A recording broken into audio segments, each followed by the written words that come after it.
Film की शुरुआत होती है जब हम देखते हैं कि जापान के एक आइलैंड पर एक कोयले की खान बनी हुई है।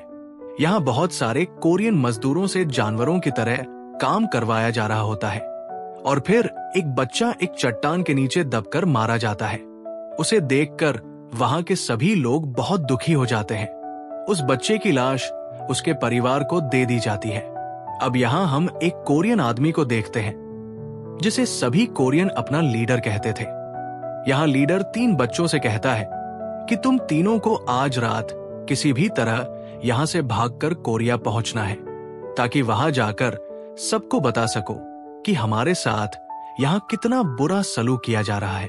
इसी वजह से लीडर का आदमी उन 3 बच्चों को रास्ता दिखाता है, जिसके बाद वो तीनों बच्चे इस आइलैंड से भागने की कोशिश करते हैं, लेकिन दुर्भाग्य से एक बच्चा पकड़ा जाता है। जैसे ही उसे गार्ड्स देखते हैं वे उसे गोली मार देते हैं, जबकि बाकी 2 बच्चे समंदर तक पहुंच जाते हैं, मगर वे भी नहीं बच पाते। उन्हें भी एक शिप पकड़ लेता है।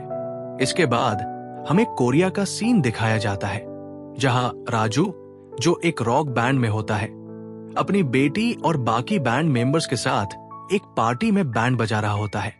पार्टी खत्म होने के बाद राजू अपने दोस्त से मिलता है जो एक डिटेक्टिव होता है, क्योंकि राजू को अपने पूरे बैंड ग्रुप के साथ जापान जाना होता है और इसी वजह से राजू अपने दोस्त को कुछ पैसे देता है, जिस पर उसका दोस्त उसे वहां भेजने के लिए मान जाता है।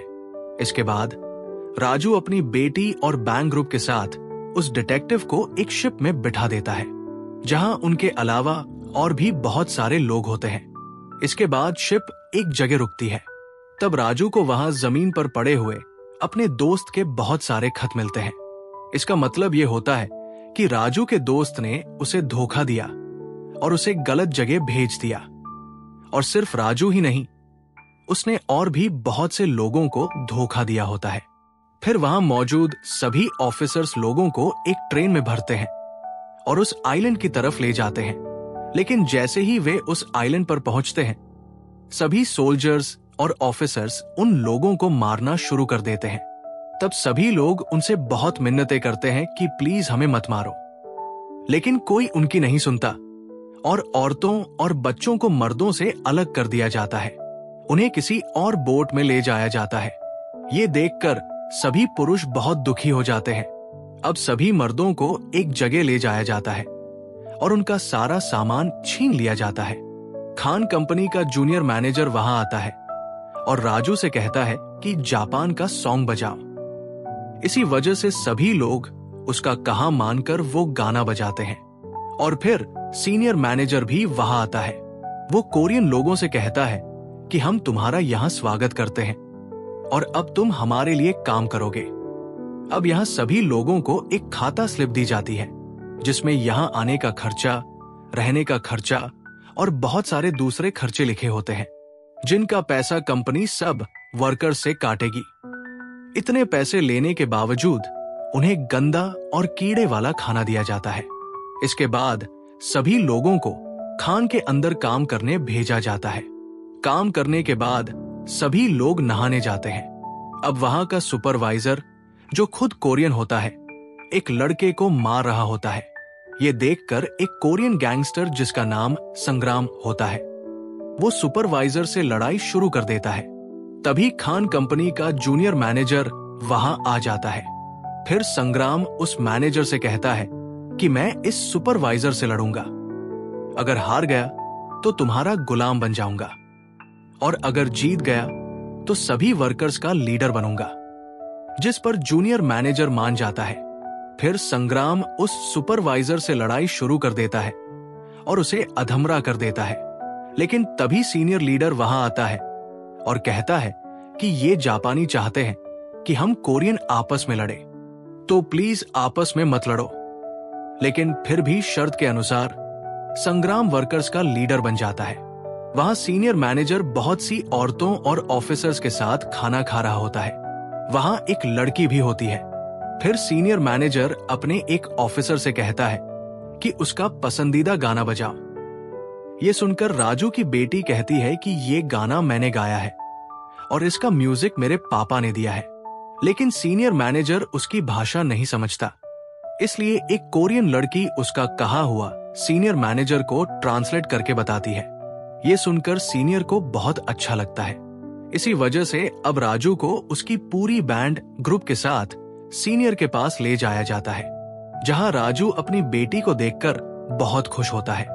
दूसरी तरफ कोरियन आर्मी बेस पर एक ऑफिसर को खान के लीडर की तस्वीर दी जाती है और कहा जाता है कि तुम्हें किसी भी तरह उसे उस आइलैंड से निकालना है, क्योंकि वही वहां के कोरियन लोगों का लीडर है।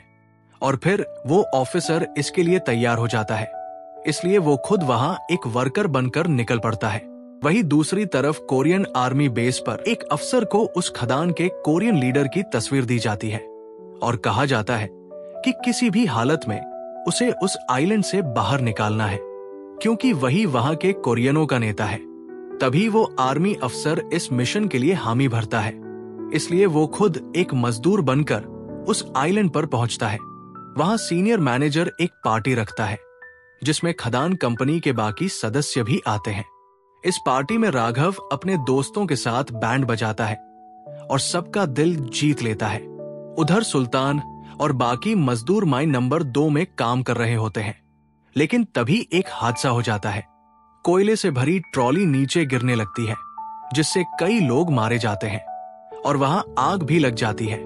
इस हादसे के बाद सीनियर मैनेजर अपने साथियों से कहता है कि माइन नंबर 2 को बंद कर दो, क्योंकि वैसे भी वहां से ज्यादा कोयला नहीं निकलता और वहां सिर्फ कोरियन मजदूर हैं, मर भी जाएं तो कोई फर्क नहीं पड़ता। इसलिए वे लोग माइन नंबर 2 को बंद कर देते हैं।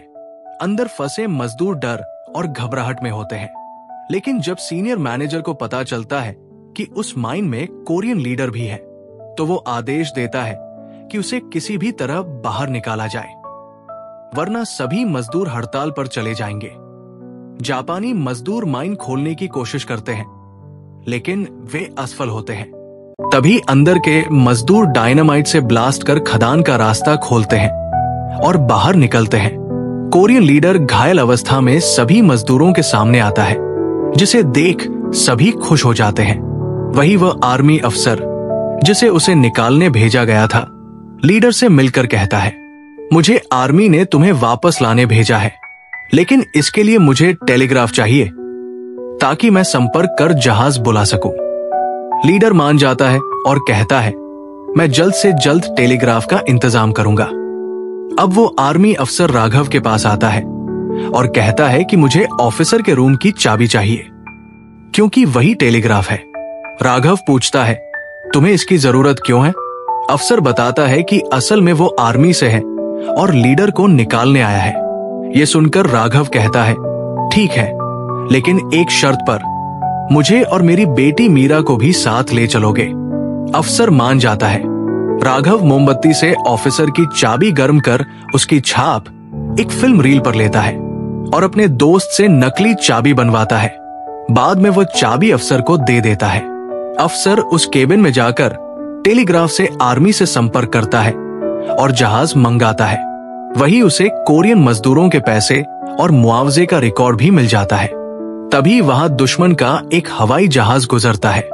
सभी लोग लाइट बंद कर अपने घरों में छिप जाते हैं। इस मौके का फायदा उठाकर अफसर लीडर को एक जगह ले जाता है और उस पर बंदूक तानकर कहता है कि मुझे रिकॉर्ड मिल गया है, तुम और सीनियर मिलकर मजदूरों का पैसा हड़पते हो, कागजों पर तुम्हारे भी दस्तखत है।